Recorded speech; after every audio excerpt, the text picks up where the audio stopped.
How's it going, folks? Thought I'd start off this video in front of the ginger hedge.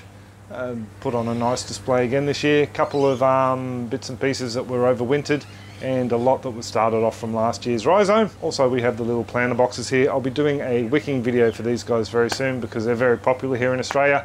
They're sold fairly cheaply by one of the big box stores, or the only big box store we have here hardware wise, and some of the discount supermarkets sell them as well. So anyway, enough of that. That video will be coming later on sometime.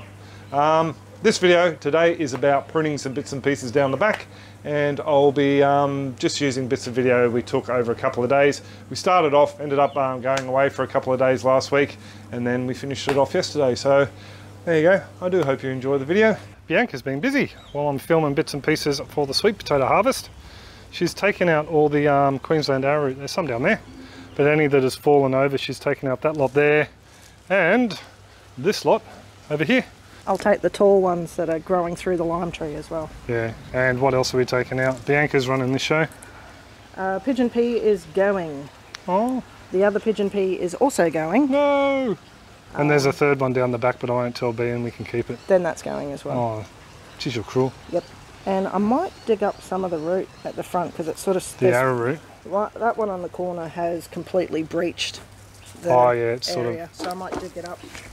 This one here is just coming out. Yeah. Sorry, we're sharing a mic. Sorry if you can't hear B.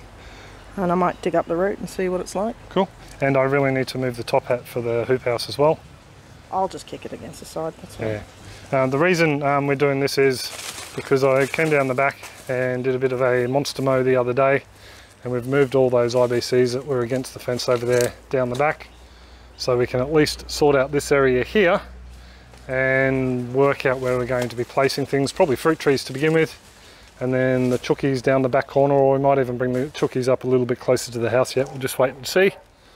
Actually, that could be an idea, babe. Bringing the chickens up closer to the house behind the trees here, so they get summer shade. That actually makes a lot better idea. But anyway, I digress. Yeah, as you can probably tell, we're still laying the place out.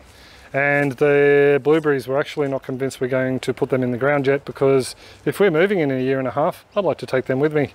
So we might look at repotting them or doing something with them. They definitely need a prune back. But that's what the backyard's looking like. And I'll come back at the end and give you a bit of a gander.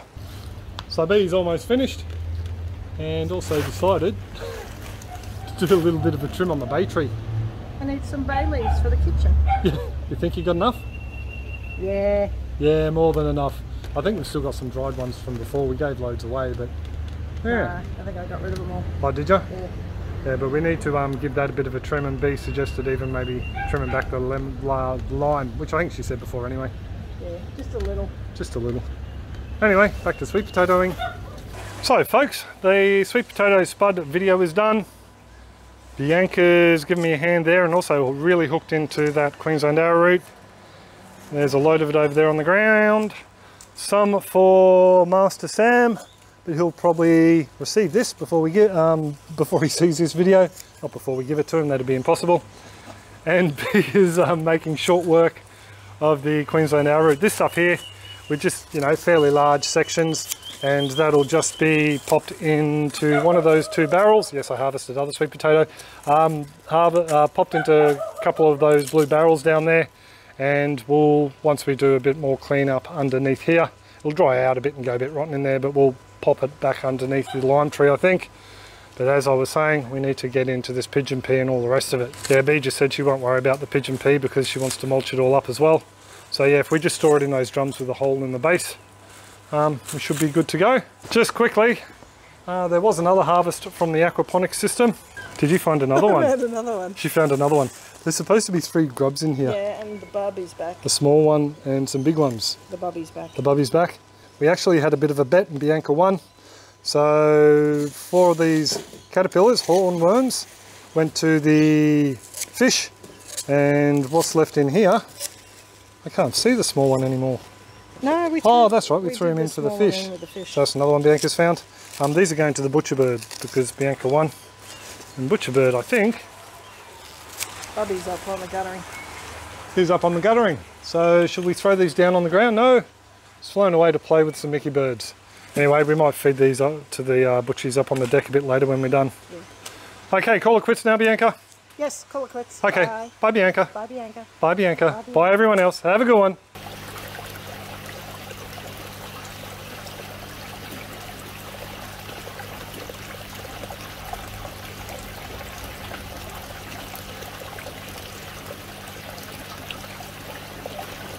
So folks, it's been a little bit of a break since we started work out the back there, mulching the arrowroot, and we didn't get to cleaning out those pigeon peas. So B and I are going to go down there and do that today, and I'm also going to have to just clean up all my bits and pieces of the top hat that came from the large greenhouse that was down the back there. So that's this afternoon's jobby, and I can see a few lines that have fallen off onto the ground over the weekend as well. So yeah, we just want to just clean up this whole area, and then we can start making a decision about those beds I spoke about the other day or earlier on in this video. We don't have any plans setting concrete at the moment for that area down the back there, but yeah, we might do another video down the line just explaining what we want to do down there. I suppose for now though I should stop yabbering on, go downstairs, move some stuff around to get out of Bianca's way, and I think she's bringing out the mulcher now.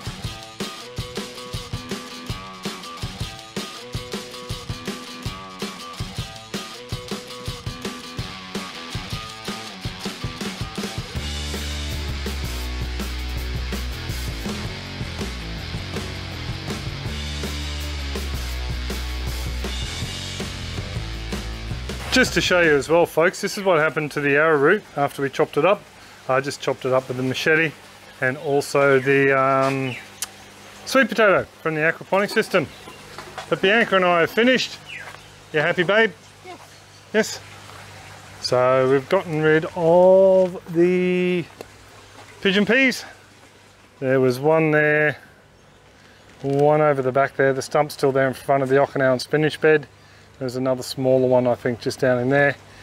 And as you can see, we've unearthed a few plants like a feral turmeric, and we have some very sad looking lemongrass here, a sweet potato that really does need to be harvested, and that turmeric over there definitely hasn't been watered very much. So yeah, oh, and this is our moringa tree that we've just been holding in stasis for years now. So the bay tree also got a nice big trimming. And as you can see, we still have massive deficiencies on the lime tree, but it's funny, it's only on certain sides. Around the back it doesn't look to be as bad, but anyway, we are going to mulch that, trim that back and mulch it as well, but at another time. What we're going to do with all that mulch is, once I pull out all this runner grass here, there's a whole heap of it, it sends down little roots in sections. I'm going to try and pull out as much as I can, and then we're going to be putting the mulch over the top. So that's the idea, pretty much all down through this area here and down towards the garden, just as thick as we can. And when we trim back the lime tree, we will be putting that underneath the lime tree. Sound like a plan? Yes. Yes, sounds like a plan. So I just thought I'd give you a bit of a look at what we're up to at this point anyway. And yeah, as I mentioned earlier on in the video from the other day, this area here will be getting a rework very soon, and I think we're going to have to get a little what do they call them, a little dingo bobcat style stand-up jobby in just to help level out the land. There we go. That's not going to fit in the mulcher. That's not going to fit in the mulcher, but we'll leave those roots down in there as a just to feed the soil, I suppose. Yeah. Sweet.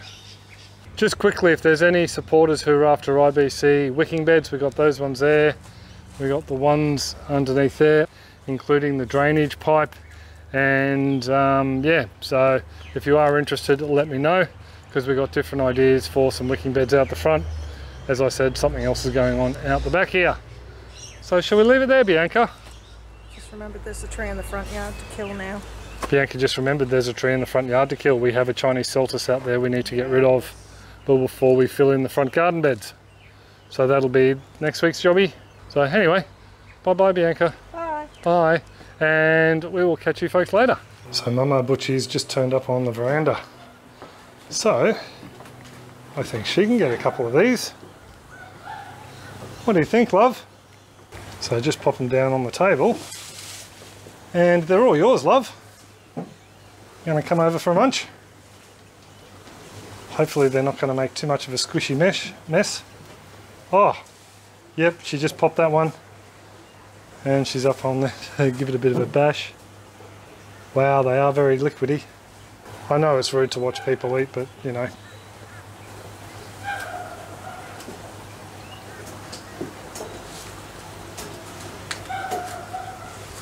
Coming over for the rest?